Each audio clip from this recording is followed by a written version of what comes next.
Dios todo lo hizo hermoso a su tiempo. Aquello que fue, ya es, y lo que ha de ser, fue ya. Dios restaurará lo que pasó. Todo lo que se quiere bajo el cielo tiene su hora. A partir de este momento, damos comienzo a un programa que te enseñará que bajo la palabra de Dios, todo tiene su tiempo. Y en JCB te decimos que es tiempo de esperanza. Tiempo de esperanza en JCB.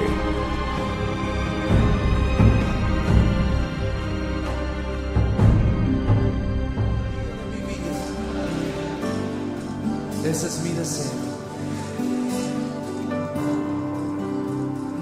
Llévame allá, donde sé que habrá paz, donde tengo que callar para escucharte hablar, donde todo es realidad y el tiempo no existe más.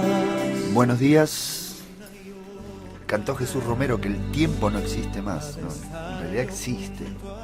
No es por contradecirte, Jesús. ¿Qué tal? ¿Cómo le va? ¿Cómo andan ahí? Nosotros aquí, de este lado del micrófono, en el estudio de radio, en el 104.9 del dial de la frecuencia modulada. Hola Andrés, buen día. Nuestro amigo y compañero de estudios del otro lado del vidrio, ayudándonos siempre en la técnica. Quien les habla, Walter Buceta. Raúl Ibáñez. Buenos días tengan todos. Mi amigo, mi hermano, compañero en Cristo, que casi me tira el termo. Tranquilo, Raúl. Está muy inquieto, parece sos Acá chiquito. el hermano se levantó a las 3 de la mañana y se acostó. Yo me levanté a las 5 y cuarto de la mañana. La voz que se escuchó recién, Néstor Noguera. Buen día, audiencia amada. Dios te bendiga en esta mañana. Y el sordo mudo que está durmiendo al frente a mí, Jan Navarro. Feliz sábado. ¡Esa! Deberíamos tenerlo siempre así, ¿no? Porque... En la gatera, ¿no? Para salir siempre. No, digo, en el estado en que está. Para no salir.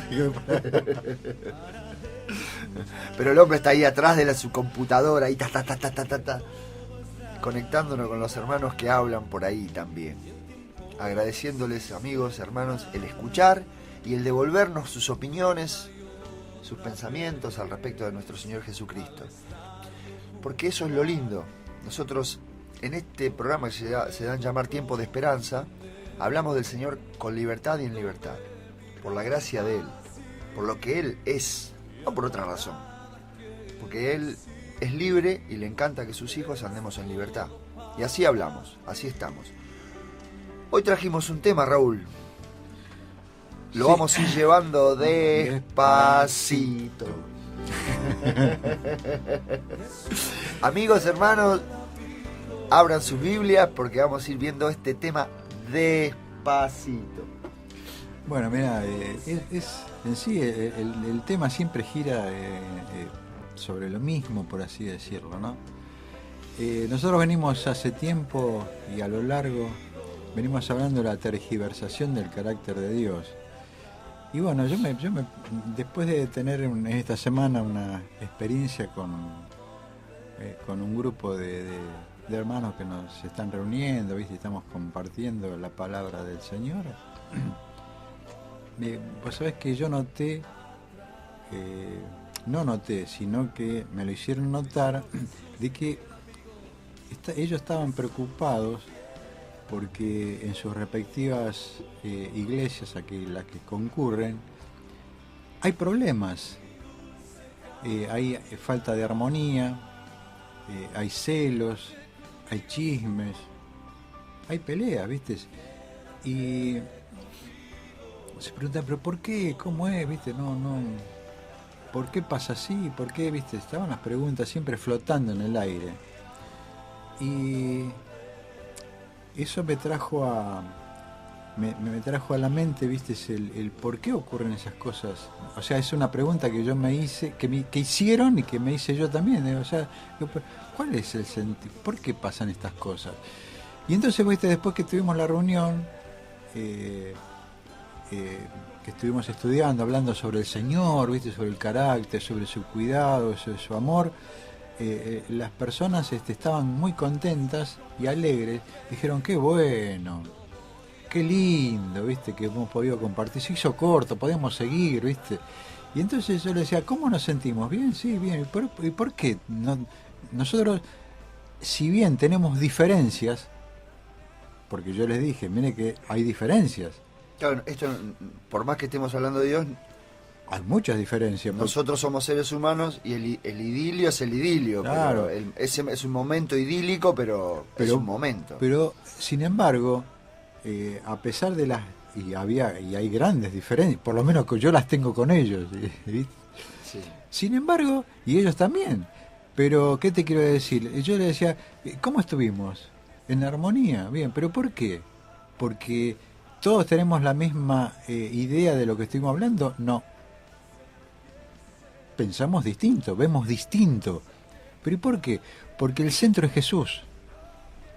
El centro que nosotros estamos viendo es cómo es la persona de Jesús, cómo es la persona de Dios, cómo se comporta, cómo nos mira, cómo actúa para con nosotros, cómo Él, no yo. No lo que yo hago, cómo creo, si creo o no creo, no, lo que Él es. Entonces eso trae armonía. Y eso creo que en nuestro grupo pasa algo similar, porque yo no comparto cosas con vos, ni vos conmigo, ni Jan. No tenemos la misma concesión de cómo vemos al Señor. Pero ¿por qué entonces podemos compartirlo? Porque yo respeto como vos lo ves vos, y como obras vos, y listo, ¿viste? Me puede gustar o no, ¿viste? Pero uno acepta, porque es así. Eso es lo que vos decías antes, me parece, de libertad. Libertad es aceptar y el otro es como es. Y hoy la pregunta es, entonces, ¿por qué entonces está tergiversado el carácter de Dios, está oscurecido no solamente en el mundo, sino en el mundo también religioso, en el mundo en general? Sí, en las congregaciones En las cristianas. Congregaciones. ¿Por qué? Hay dificultades, desencuentros, desentendimiento entre los hermanos. La pregunta sería, ¿por qué existen esas dificultades? ¿Por qué cada uno de nosotros, en este caso, vos, Walter, Néstor, y quien quiera participar, puede llamar y decir, yo creo que es así, del por qué pensamos? Porque a veces estas cosas no las pensamos, ¿viste? Porque nosotros vemos que hay problemas inclusive nosotros también hemos tenido problemas como grupo con referencia a algunas cosas, pero nunca nos fuimos a la raíz del por qué. Si no vimos el problema, ¿viste? Apareció el problema y está ahí. Y está ahí, ¿viste? ¿Qué sé yo? Pero no nos preguntamos por qué pasó. ¿Cuál es la profundidad del problema? Porque hay algo. Porque pasan las cosas. Nos ocurre en la vida diaria, con nuestras relaciones con nuestros hijos, nuestras esposas, nuestras novias, nuestros vecinos. Ocurren cosas, ¿viste? Y vos decís, ¿y aquel qué pasó? No me habló, ¿viste? Jan Navarro, ¿viste? Vino ahí, no habla, ¿viste? ¿Qué pasó? Claro, el tipo tiene su razón. Claro, seguro. Que la podríamos explicar, pero anoche tuvo que salir a buscar a la hija y qué sé yo, y bueno, no importa. La razón está.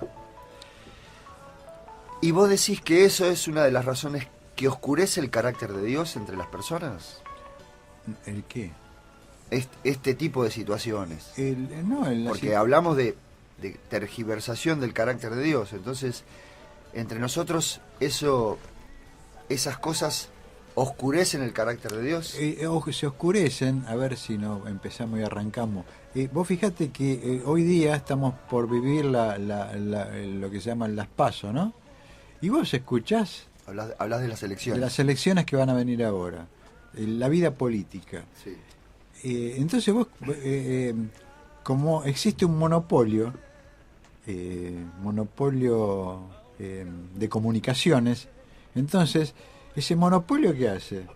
Tira lo que oscurece el nombre de la otra parte calumniando, rumoreando, diciendo que, ¿viste? O exacerbando una maldad, ponele. Claro. Ponele que aconteció, sí, que alguien, no sé, lo que se dice de robó, pero vos decís, robó, no solo robó, sino que hizo, qué sé yo, sí. lo oscureces más todavía. Más todavía, exactamente. Bueno, con las cosas de Dios pasa lo mismo. Vos fijate de que vayamos al hecho, vayámonos a cuando vino Jesús. Jesús, él vino predicando, mostrando cómo era el reino de Dios. Y te puedes imaginar, eso chocó contra lo que estaba instaurado como régimen, como reino, ¿viste? Ese régimen, ese reino estaba instaurado o gobernado por los dirigentes religiosos de ese momento. Entonces, la dirigencia religiosa, la presentación que hacían al pueblo y al mundo de lo que era Dios estaba tergiversado, porque eso, al tergiversarlo, le servía a sus propios intereses. Entonces vos fíjate que en un momento determinado, cuando Jesús predica y le dice, ¿con qué autoridad haces vos estas cosas? Fíjate, primero los dirigentes religiosos lo confrontan diciéndole, ¿qué autoridad tenés vos? Porque la autoridad somos nosotros. ¿Me siguen? Sí. Entonces... por lo menos creo que sí. sí, no, pero te sigo ¿por qué? Porque pienso en este sentido. Si alguien reclama una pregunta por el estilo, quiere decir que él trae la autoridad a algún lado. Si yo hago esta pregunta, si yo te pregunto a vos, Raúl, ¿con qué autoridad decís lo que decís? Es porque yo creo que la autoridad viene de algún lado. En este caso, la respuesta la tenemos en el texto. Ellos decían, porque nosotros, la cátedra nuestra es de Moisés. Se educaban en algún lado al respecto de esto. Sí. Y eso ha sido cuestionado con la persona de Jesús cuando vino. ¿Por qué decís estas cosas? ¿Con qué autoridad decís esto? La pregunta apuntaba no solo a desautorizarlo, sino a preguntarle cuál era la autoridad genuina que él tenía. Bueno, yo tiro esto y después lo dejo hablar a ustedes. Vos fíjate de que cuando se produce la resurrección de Jesús, ¿no? Ustedes se acuerdan de que los discípulos lo habían negado a Jesús. Pedro y los otros se escondieron, pero Pedro fue más... Sí, más exponencial. Más exponencial, exactamente. Lo hizo, ¿no?, más público. Exactamente. Queriendo o no queriendo, lo hizo más público, sí. Bueno, sí. Ahora fíjense de que... Hablás cuando estaba en el pretorio, que le preguntaron, vos sos amigo de Jesús de Nazaret. Yo no lo conozco, que maldecía y eso. Bueno, resulta que cuando se produce la resurrección y se encuentra con María, Jesús le dice, anda, velo a Pedro y decile a mis hermanos. El pasaje dice, decile a mis hermanos que he resucitado. O sea, ¿qué autoridad tenía Jesús? Porque él era Dios, él era el todo. Ahora vos fíjate, sin embargo él los trató, los consideró a ellos como hermanos, a nosotros nos considera como hermanos, porque en el reino de los cielos no hay autoridad. Acá en esta tierra, en este reino... Uy, qué raro lo que dijiste. No hay autoridad, bueno... Dale, avanza, por favor. Avanzo. Vos fíjate que acá, en la tierra, acá está el Papa, después viene el presbítero, después viene el arzobispo, después viene el obispo, y después hay una escala... Los cardenales, bueno, qué sé yo, hay una escala impresionante de títulos. Y en los evangélicos lo mismo, el pastor, el obispo, el anciano, el fulano, y después allá abajo de todo están los hermanos, ¿viste? Sí. Están los hermanos. O sea que hay, acá se maneja por una autoridad terrenal en cuanto a cabezas humanas, ¿viste? Sí. El que está allá arriba maneja, Sí. y ese tiene autoridad. Acá Jesús dijo, ustedes son mis discípulos. Aquel que cree en mí es discípulo. Y vos fíjate que no había problemas en la iglesia primitiva porque dice que todas tenían las cosas en común. Ahora, ¿por qué tenían todo? Porque no había cabezas. No existía. Vos fíjate que cuando se produce no existía una estructura vertical. Exacto. No había un primero, un segundo, un tercero, un cuarto. No había. Aparte Cuando Jesús... decís no había autoridad, a eso te referís. A eso me refiero. Porque vos fíjate de que cuando se produjo un problema dentro de la iglesia, que eran desatendidas las viudas de los extranjeros, ¿qué pasó? Vinieron los discípulos, escúchenme, muchachos, vayan, designe gente y vayan y hagan. No, solucionemos el problema. El problema. Pero los discípulos, que deberían ser la cabeza, o como se dice que la Iglesia Católica dice que ya Pedro era papa, era la cabeza, cuando vinieron los discípulos y le presentaron el problema, no dijeron, bueno, mirá, nosotros, yo, Pedro, Juan, vamos y nombramos a Juan, a Pedro, a Felipe, ¿qué? Y ellos van, no, dijeron, vayan y elijan a alguien para que esté, que atienda a las viudas. Después tenemos el concilio de Jerusalén, donde se reunieron para tratar los primeros problemas, y dice que los ancianos, los hermanos y todos, en reunión decidieron tal cosa, todos decidieron. No había rangos. Entonces hoy nos encontramos con que está oscurecido y hay problemas. Claro, escúchame, si yo en este grupo acá, nosotros que somos 4, yo quiero ser la voz cantante y el que maneje todo, vamos a tener problemas, ¿viste? Porque yo me empiezo a elegir como cabeza y vos vas a ver que vos algo que no compartí y vos me decís a mí, no, pero acá el que mando soy yo, ¿viste? Entonces no, acá nos venimos a las 7, que planteamos este tema y hacemos así y hacemos así. Entonces, esa es mi opinión del por qué hay problemas en cuanto a la tergiversación del carácter de Dios y el oscurecimiento, porque no se habla del Señor. Bueno, a ver, vamos a darle participación a esto. Yo que soy la cabeza y mando, le digo a Néstor que hable. Menos mal que no lo seguimos. No, quisiera compartir unos pasajes bíblicos que se encuentran en el libro de San Lucas. Sí, Lucas 15, versículo 11. Es una parte de la Biblia muy conocida. Se llama la parábola del hijo pródigo. Y como veníamos hablando, este problema lo tenemos todo, el descontento con Dios, ¿no? Aunque Él te mime, Él te brinde todo.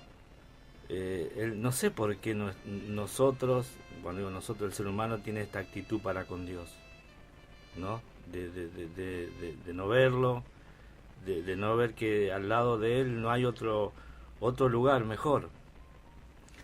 El relato empieza, dice, para que tengamos, qué sé, una idea de cómo es Dios, porque Dios es mucho mejor que esta parábola, ¿me entiendes? Para que uno alcance a ver un poquito, pispiemos algo de lo que es el amor de Dios. Aproximemos. Sí.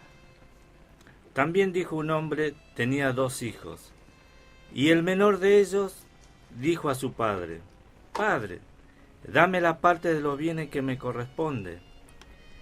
Y le repartió los bienes, y no muchos días después, juntándolo todo, el hijo menor se fue lejos, a una provincia apartada, y allí desperdició sus bienes perdidamente. Viviendo perdidamente. Y quisiera que nos detengamos aquí, ¿no? Dice que tenía 2 hijos. Uno puede tener 7, 8, pero siempre va a haber 2 pensamientos en la cabeza de nuestros hijos con respecto al padre. No va a variar mucho. Como dice el relato, el menor no se sentía cómodo o tenía una fantasía en su corazón que en su expresión no muestra amor, no muestra gratitud, muestra una autoridad que todavía no le correspondía porque era menor, pero él pedía una parte que supuestamente nunca, por la edad corta que tenía, nunca era merecedor de esos bienes. ¿Podríamos decir, Néstor, que era una actitud egoísta de parte de él? Sí, pero ahora, Raúl, quisiera que también nos detengamos en el padre. Porque aparentemente el padre no tiene autoridad al simple reclamo del hijo. ¿Y en dárselo, decís vos? Sí, porque aparentemente le da, Y no le cuestiona. no le cuestiona. Y yo creo que a veces nuestro padre nos permite que nos tomemos esta libertad, sabiendo que en el futuro, ¿no?, vamos a reflexionar y pensar que no hay un lugar mejor que estar con nuestro Padre.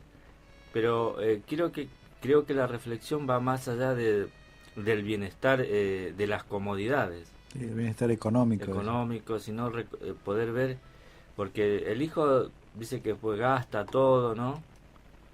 Perdidamente, con rameras, y hasta que se acabó la plata, se acabó todo, terminó comiendo con los cerdos, y él ahí dice: ¿cuántos jornaleros en la casa de mi padre tienen pan y yo aquí perezco de hambre? Lo que a él lo hace reflexionar es poder ver el amor del padre, ¿no? El cariño que él tenía. Y creo que todos nosotros, el gran problema que también pasa el mundo cristiano es el no conocer a su padre. Por ahí yo me adelantaría un poco, porque el hijo que se quedó, el hermano mayor, el que no se fue, el que no se atrevió a encararlo al padre, a decirse: bueno, mira, dame que yo ya soy... A rebelarse. Dice que cuando él se entera que el hijo vuelve, el padre hace fiesta, y el hermano se enoja, como que se pone en ira, y lo invitan a entrar y él no quiere entrar. No quiere participar. No quiere participar, porque él esperaba que a este hermano que se había ido, sí, lo sacudiera. pero tomátela, y lo que te di, ¿qué hiciste? ¿Cómo viniste ahora todo como una piltrafa? Y vemos que el padre Lo recibe. Lo recibe como si viniera de, no sé, de la mejor graduación de la escuela, como si viniera con todos los laureles de una vida exitosa, ¿no? Y vuelve destrozado, el mundo lo destrozó. La amistad, el invertir más el dinero, vino... Sí, aparte de la vida perdida que vivió. Y yo creo, viste, que es el pensamiento, aún estando nosotros dentro de la iglesia, tenemos el pensamiento del hijo mayor. Yo te he servido. Nunca se sintió hijo. Nunca se sintió hijo. Qué raro eso, porque siempre estuvo al lado del padre, ¿no? Él no se apartó. Y pero es raro porque porque no lo conocía, o porque tenía un desconocimiento de lo que era el padre. O sea, no lo conocía como era realmente. Ahora, ¿por qué? Ahí entra el tema de por qué se tergiversa, ¿viste? Las cosas, ¿no? Porque llevarlo al terreno diario, ¿viste? Porque vos fíjate que nosotros estamos hablando... Bueno, muchas veces, Raúl, vos sabés, Chino, Néstor, yo pensaba que Jesús era ofensivo cuando le decía aquellas palabras a los religiosos, que los trataba como hermanos también, de la misma manera que trató a Pedro cuando lo negó, ¿no? No había una intención por parte de Jesús de molestar, pero cuando Jesús decía las palabras: las prostitutas y las rameras, los publicanos van delante de vosotros al reino de los cielos, van delante de ustedes, porque es una expectativa que todo hombre, querramos o no querramos, todos pensamos en la muerte y en nos guste o no nos guste, ¿eh? En algún momento de la existencia los seres humanos nos planteamos. Yo me quería subir al andamio, ayer me dolía en la rodilla y pensaba, decía, que mi cuerpo ya no da más, ¿viste? No tengo más ganas. Y imagino a las personas de 90 años, ¿viste? Que están cansadas de la existencia, ¿no? Pero Jesús no es ofensivo. Como el padre tampoco era ofensivo con su hijo cuando vuelve. Porque la verdad no es la solución. Es descriptiva. La solución es la persona de Dios, la persona del Padre. Es triste que el hijo tenga que volver después de haber comparado cómo se vive en otro lado lejos de Dios.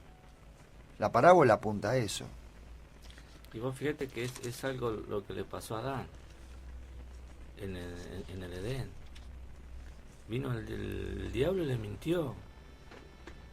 Dijo, no, Dios te oculta algo. No es tanto así como él te dice, ojo, ¿eh? Y ahí, ¿cómo terminó Adán? Terminó desnudo, como el hijo pródigo. Y en la escena, veía el Dios iba, ahora va a venir y lo va... Porque Dios dijo, mira que vas a morir, ¿eh? Bueno, entonces el diablo estaba esperando ahí que Dios... Lo mataron. Claro, sí, haga justicia. Pero el hombre también. Claro, él Porque también. cuando él se entendió desnudo, lo hemos visto en programas acá, lo primero que hizo se escondió. Y muchas veces yo pensaba, cuando leíamos antes de esta reflexión, de que Dios echara luz en esta reflexión en nuestras mentes, yo pensaba que Adán se había escondido porque estaba desnudo y le daba vergüenza. No, se escondió porque venía la sentencia. La sentencia de muerte. Y el diablo también esperó, sí, como el hermano del hijo de... Todo el universo esperaba eso. Todos están esperando, porque cuando vos entras en desgracia, hasta vos mismo esperás que venga la sentencia. Y Dios, que tiene otro carácter que el que yo pienso que tiene, saca el mejor traje, me viste de la mejor... Mata un cordero en el Edén. Me viste de la mejor, me pone el mejor anillo. De eso se trata la persona de Jesús. Por eso, también, cuando Dios se presenta de nuevo en nuestras vidas, como Él es, aparece como Él es, uno toma aliento nuevamente, porque habla de Él, habla de la vida. No habla del pastor, del hermano, Nosotros bromeamos de nuestras cosas, pero cuando nosotros hablamos de Jesús, aparece Él en su dimensión, como decís vos, aproximando de a poquito, no es que wow, lo vamos a ver a Dios. Claro, pues, en la palabra del hijo pródigo se ve como que el hijo vuelve. En el Edén, Dios es el que sale a buscar.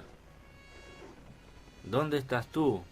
Pero con una voz de salvación. Claro, no de condenación. No de condenación. El tema es que nosotros tomamos esa voz como que viene a castigarnos. Por eso es interesante en esto, como traes el tema de reflexión, hermanos, amigos, que nosotros meditemos al respecto de qué papel queremos jugar aún siendo pecadores. Porque es horrible ser el hermano del hijo pródigo y tomar las actitudes de él y decir de sí mismo, bueno, yo soy como soy, ¿viste? Raúl se portó mal, bueno, yo soy como soy. Raúl tiene que morir. No quiero entrar a la fiesta. Encima renegado, ¿viste? Como se reniega de la persona, de cómo es el Padre, también voy a renegar de cómo salva, de a quién salva y de por qué lo salva. Si merecía la muerte, ¿cómo le vas a dar? Cada uno de nosotros debiera meditar sobre esto, porque, como dice el Señor, la ley al respecto de esto no tiene resquicio. Si yo juzgo, voy a ser juzgado. Entonces, ¿de qué lado quiero? ¿Quiero condenación para mi vida o quiero un salvador? Es un convite, una propuesta, convidar a que uno medite sobre esto, porque es...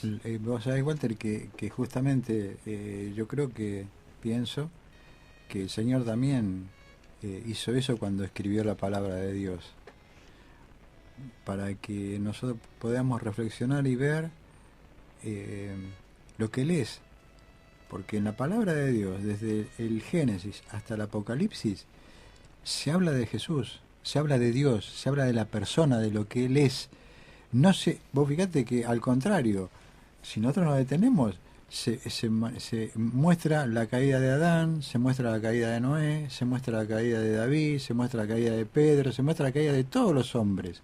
No hay hechos relevantes, si bien hay cosas que hicieron estos hombres, pero se muestra la otra también. O sea, con Dios una cosa y sin Dios lo que hacemos. Porque Pablo hizo lo mismo también. Una cosa es cuando vos estás guiado bajo, haces las obras, viste, qué sé yo. Pero cuando estás solito, tu naturaleza está ahí. Y ahí se muestra el hombre. Pues fíjate que en el Génesis recién decía Néstor que las primeras palabras fueron ¿dónde estás tú?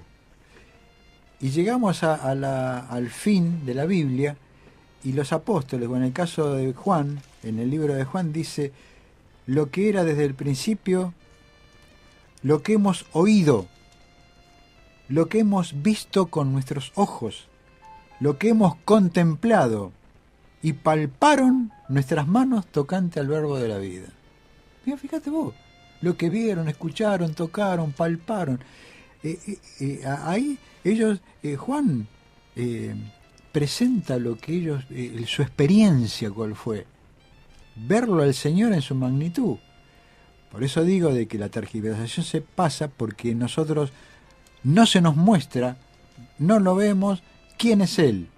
Hacemos y exaltamos la persona del hombre, ya sea el cura, el pastor, el quien carancho sea, ¿viste? En sus grandes obras y maravillas, ¿viste? Y no sé.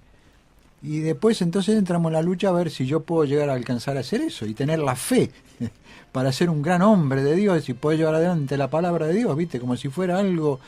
Y, ¿viste? Y el Señor nos dijo, ustedes son mis discípulos. Vayan y anuncien lo que ustedes vieron. ¿Qué vieron? La vida, la muerte y la resurrección de Jesús. Que si bien es un hecho, los milagros que hicieron, pero eso no es. Vos, hay un pasaje que te gusta, que dice, esta es la vida eterna. ¿Cuál es la vida eterna? Que te conozcan a ti.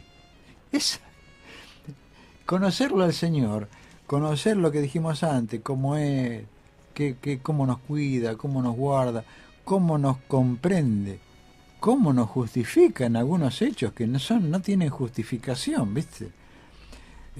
Pero nosotros nos creemos santos, ¿viste? Y yo no, la pucha, yo no.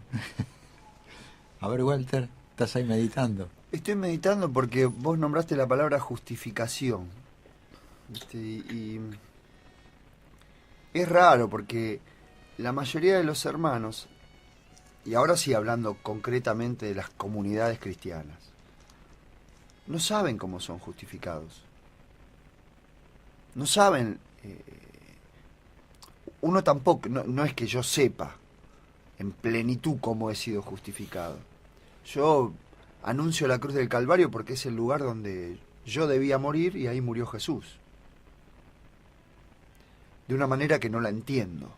Simplemente la acepto y me gozo, claro, por fe y me gozo en eso. Pero la mayoría de los hermanos no saben eso. Por eso el carácter de Dios se oscurece, se tergiversa. Porque en las comunidades no se habla de cómo yo, que nací en este mundo, fui justificado por Dios en este mundo. Fui hecho justicia de Dios. Fuiste perdonado. Fui perdonado. Bueno, pero ahí está, Walter. El perdón. Bueno, vos, al ver cómo Dios nos ha perdonado, por ende, cuando vos te mandás una macana, pero ¿y si, Walter, qué es? Si a mí el Señor me perdonó. No te voy a entender, no sé si lo acepto, pero si el Señor te perdonó, ¿por qué, dice Pedro, hasta cuántas veces debo perdonar? Bueno, justamente, si nosotros tomamos, bebimos, aceptamos el perdón de Dios, evidentemente Dios me justificó Y cuando vos caes, ¿voy a justificarte? Yo no, pero el Señor te justifica, porque a mí me justificó. Entonces ahí, por eso que hay armonía, o debiera haber armonía, y por eso que no hay armonía, porque en las iglesias de pronto alguien cae, y entre comillas, porque todos caemos, pero upa, ¿cómo? ¿Y el hermano qué pasó? Y entonces vengo y le cuento al otro y empiezo el chisme, ¿viste? No, porque viste que fulanito lo encontraron, qué sé yo, tomando cerveza, qué sé yo, ¿viste? Y no lo justificamos. No lo justificamos, porque no debiera así. Claro que no lo justificamos porque yo tampoco fui justificado. A ver, Néstor, ¿qué estás buscando ahí entre las páginas? No, yo creo que siempre el Señor intenta sacarnos del lodo de la incredulidad que vivimos, pero tenemos esa costumbre de volvernos a meter y el Señor nos sigue sacando, porque sabemos que Dios nos perdona, pero después cuando vemos que un hermano ha cometido un error, volvemos a acusarlo y creemos que Dios está cruzado de brazos, que ha dejado de interceder por nosotros. Por eso que es bueno siempre buscar respuesta en la palabra de Dios. Y quería leer un texto que se encuentra en el Primera de Juan. En Primera de Juan, en el capítulo 2, versículo 1. Versículo 1. Y uno, creo que a Juan se lo llamaba el hijo del trueno. Él es el que, cuando van a predicar a Samaria, cuando los samaritanos no le hicieron caso a Jesús. Claro, no lo quisieron aceptar, y sale con una fe media, no sé si era fe u odio a los samaritanos, que le pide al Señor: ¿quieres que pidamos como pidió Elías, que descienda fuego del cielo y los consuma? Sí, esas fueron palabras de Juan. Pero un Juan con un carácter... No lo conocía el Señor, no. Claro. Pero ahora él se refiere a la iglesia con estas palabras, mirá: hijitos míos. Mirá cómo escriben, ese hombre que cuando no aceptabas vos lo que él te venía a anunciar, pedía al cielo que te consumiera. Ahora él dice: hijitos míos, estas cosas os escribo para que no pequéis.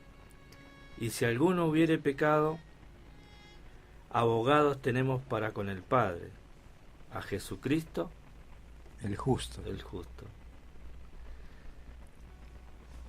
Él fue, es y será siendo nuestro abogado.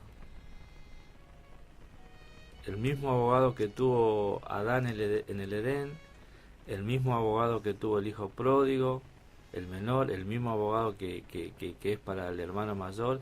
Ese es el mismo abogado que es mío, de lo que estamos hoy aquí presentes, y también el tuyo que estás escuchando este programa. Él es tu abogado. Y no te defiende con méritos tuyos.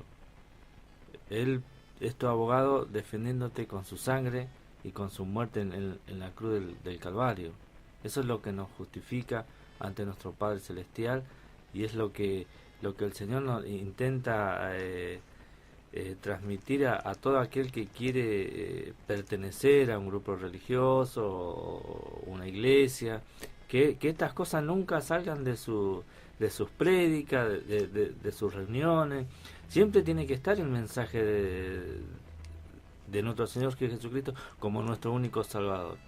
El otro día leí el relato de Pedro cuando curan a un paralítico, y ellos fueron llevados al concilio y le dijeron: ustedes, ¿por qué hacen esto? Se lo prohibimos. Y él dice: este hombre ha sido beneficiado por el nombre de nuestro Señor Jesucristo, y en el cual no hay salvación dado a los hombres debajo del cielo. Dice, no, él termina predicando que Jesús es el único Salvador del mundo. Claro, no había mérito en los discípulos que hicieron la obra. Nada, ni tampoco llamaron mucho a relatar la sanación. Él termina, todo predicador tiene que terminar en que Jesucristo es el único salvador del mundo. Claro. Pues hay que acá Néstor dice que él es el abogado, y agrega: y él es la propiciación por nuestros pecados, y no solamente por los nuestros, sino también por los de todo el mundo. Es lo que decías vos, viste, que Él es el abogado y es el Cordero. Cuando uno lee esas palabras, yo asocio y digo, bueno, está bien, es Dios, pero pensémoslo como hombre. Claro, no como Dios. Porque Él vino a esta tierra como uno más de nosotros. Como un hermano. Como un hermano. Entonces es un hombre que nació, vivió, padeció como todos nosotros y se mostró como tal. No es que dijo, yo vengo en nombre de Dios, acá estoy, muestro mis milagros, No, los hizo porque lo que urgía era la necesidad de solucionar los problemas de algunos de nosotros, cuando Él estuvo en carne entre nosotros. Pero vino como hombre cuando es más, creo que Hebreos lo dice, vos lo sabrás, Raúl, que tenés más atenta la letra, pero dice que Él entra a lavar nuestros pecados a la presencia del Padre, pero también se presenta por sí mismo con su sangre, porque Él pasó por este mundo de pecado. Vos sabés que, Walter, dijiste algo bueno, que la vida de Jesús en esta tierra, o sea, Jesús no se exaltó a sí mismo, Él exaltó al Padre. Claro. Porque Él lo que vino a mostrar era cómo era el Padre. Vos fijate que cuando hace el hecho de la resurrección de Lázaro, Él dice, Padre, no lo hago por mí, lo hago por los otros. Él eleva la voz, eleva su oración para que vean quién es el Padre. Para que escuchemos nosotros. Vos fijate que esa contraposición de lo que hacemos nosotros en la tierra, nosotros nos exaltamos a nosotros mismos. Y no, mirá, sí, Walter lo que hace, en el nombre de Dios hace tal cosa o hace tal otra. Como dijo Néstor, siempre se exalta el nombre de la persona de Dios, del Padre. Por eso que en el libro de Juan también dice, no se turbe vuestro corazón, ni tenga miedo. ¿Crees en Dios? Cree también en mí. Vos fíjate, no se pone, cree en mí, cree en el Padre. En la casa de mi Padre muchas moradas hay. O sea, que quiere quitar los ojos siempre de nosotros, porque nosotros miedo tenemos. ¿Y cómo, Tenemos miedo al futuro, a lo que pasa, a lo de hoy, a lo de otro. Pero Él dice, no se turbe vuestro corazón. En la casa de mi Padre muchas moradas hay, y si así no fuera, os lo hubiera dicho. Voy pues a preparar lugar.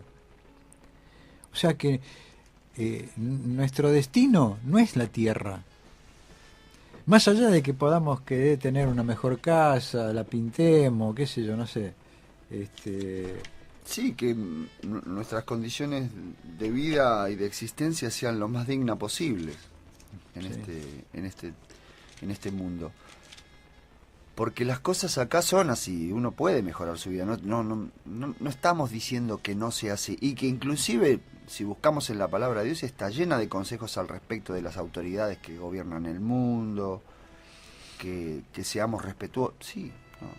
Pero lo que sí es verdad que nosotros somos peregrinos, y que debiéramos estar atentos a que donde vivimos, tener conciencia plena de que el carácter de Dios ha sido oscurecido desde el principio, y nosotros lo que vemos en su claridad lo debiéramos clarificar en nuestras vidas para transmitirle a los demás. Sí es verdad que tenemos la voluntad de hacerlo, si no es en vano. Viste que la palabra dice que se cree en Dios y se tiene fe. Sí, ¿qué vas a creer si no crees?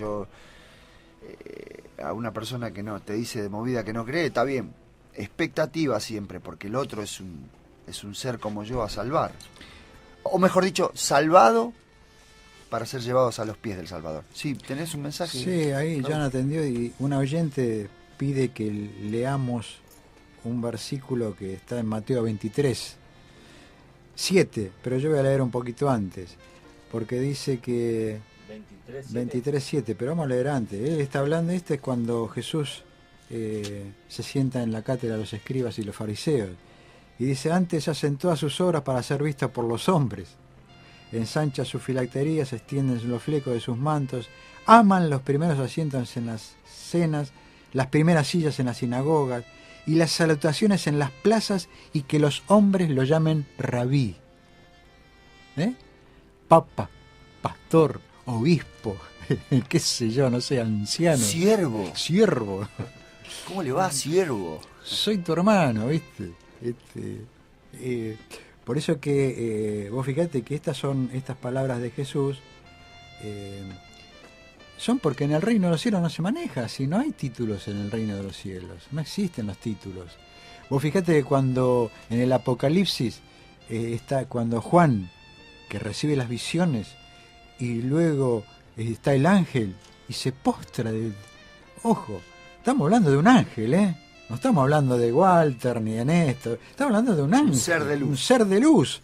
Y claro, naturalmente, Juan, ¿qué hizo? Se postró frente al ángel y él le dijo: yo soy consiervo tuyo, somos iguales, no tenemos. Y eso que era, él no era caído y nosotros somos caídos, pero ya el Señor nos está viendo como no caídos, nos está viendo como parte de su reino, ¿viste? Como hijo, te está viendo a vos que estás escuchando, a nosotros. El Señor nos mira con esos ojos, por eso es que Él dice: no se avergüenza de llamarnos hermanos, ¿viste? Y la pucha, que tenés que tener amor para no avergonzarte de mí, porque yo, mamita querida, soy de avergonzar. A mí mismo y al Señor. Qué bárbaro. ¿Y por qué 23:7, Raúl? Ese es el y el versículo decía: las salutaciones en las plazas y los hombres que lo llamen rabí, rabí. Claro, sí. Es que en realidad el carácter de Dios se perturba entre nosotros por esas cosas, porque nosotros, tampoco digo que le faltemos el respeto al otro, pero cuando uno le dice siervo a alguien, a veces por una cuestión de respeto, también debiera pensar qué es lo que dice. Claro. Y sí, seguro. O pastor, o anciano, porque esas cosas suelen perturbar el carácter de Dios en uno y en la comunidad también. Y en el otro también, porque lo haces, lo exaltás. Lo exaltás al otro. Por eso que es peligroso siempre. Yo he leído hace muchísimos años, viste, que era muy peligroso, viste, recibir los aplausos, viste, cuando vos predicás, viste, cuando es peligrosísimo, porque enseguida te sale. Sí, Néstor, que estabas buscando algo. No, estaba escuchando. Yo siempre me acuerdo de un capítulo de un libro de Elena de White, que en el Deseado de todas las gentes ella escribe ayes a los fariseos, y ella dice que ellos no querían acceder a la seducción de la bondad del carácter de Jesús, por lo que provoca la sublimación de manejar la conciencia de los otros. Claro, vos seducís al otro con tu conciencia y después que te tenés que desnudar delante del otro. Claro. ¿Cómo haces? ¿Cómo le decís que sos un mortal como él? Un malo, un bebedor, no sé. Pero por eso pasa, Walter, porque en un punto determinado pasa, porque somos eso. Y entonces ahí viene el desencanto. Uy, mirá vos, yo creía que Walter, yo creía que el pastor, ¿viste? Y sí, pero porque yo propicié eso, ¿viste? Y yo no soy eso, justamente. Es lo que decía, es lo que dicen acá Jesús cuando les habla: porque atan cargas pesadas y difíciles de llevar. Y las ponen sobre los hombros de los hombres, pero ni ellos con un dedo quieren moverlas. Sí. Sí, quería terminar leyendo un pasaje, ¿no?, que habla de nuestro Señor Jesucristo, porque lo que hemos leído hoy es lo que el Señor anhela, ¿no?, que habiten en nuestro corazón su bondad, su ternura, su sacrificio en la cruz del Calvario. Isaías 53, verso 15 dice, 53:1 dice: ¿quién ha creído a nuestro anuncio? ¿Y sobre quién se ha manifestado el brazo de Jehová? Subirá cual renuevo delante de él, y como raíz de tierra seca no hay parecer en él. ni hermosura. Le veremos más sin atractivo para que le deseemos. Le desechemos. Le desechemos. Ah, no, le deseemos. Le deseemos. Le deseemos. Perdón. Sí, y yo quería detenerme, porque dice, ¿quién ha creído a nuestro anuncio? ¿No? Refiriéndose al sacrificio, pero dice, ¿sobre quién se ha manifestado el brazo de Jehová? ¿No? Porque a veces parece, Dios se perdona, no, el brazo de Jehová se ha manifestado sobre la vida de su Hijo amado Jesús, en Él hizo justicia. Dice que nosotros le veremos como raíz de tierra seca, ¿viste? Una raíz de tierra no tiene atractivo. Bueno, la cruz del Calvario a simple vista es así, no hay atractivo. Pero cuando vos lo mirás y dice, para que le deseemos, porque nuestro perdón, nuestra vida eterna, el haber sido justificado por gracia, porque Dios quiere, porque a Dios le ha dado plácido eso es lo que nos atrae. Por eso dice, le veremos como raíz de tierra seca, sin atractivo al parecer, pero para que le deseemos, porque cuando uno mira, eso es lo que nos atrae y nos enamora de Él. Por eso dice, así es necesario que el Hijo del Hombre sea levantado, porque a todos atraerá a mí mismo. Bueno, nos quedamos con estos pensamientos de un Señor misericordioso, amoroso. Sí, nos vamos, ahí ya nos queda 50 minutos, ¿no? 50 segundos. Bueno, Jan, gracias. Nos vamos, Jan. Chau, saluda. Nos vemos. Chau, Raúl. Chau, Chino. Chau. Chau, Andrés.